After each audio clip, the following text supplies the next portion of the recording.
I'd be curious to learn your process on how you take something that you read and really, those steps of putting it down on paper, doing the note taking, and then applying it. I mean, is there a method? Is there a process, or are there technologies that you found to be effective? Because I know that's one question I get from so many people: is there's so much coming at me, I'm not applying enough of it.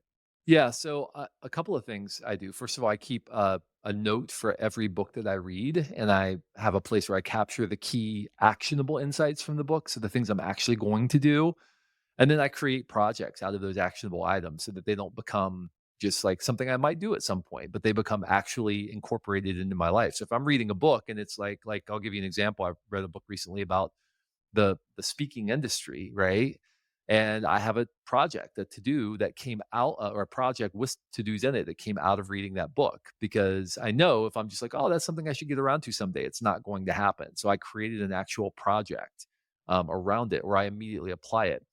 But the bigger thing I do for books that maybe aren't as tactical, practical is I use a tool called Readwise. It's great because it automatically imports all of my Kindle highlights, automatically imports other highlights that I put in there, and it feeds them back to me a handful a day, right? So I every day I sit down with my Readwise highlights and I review books that I've read, important highlights that I've captured in books from the past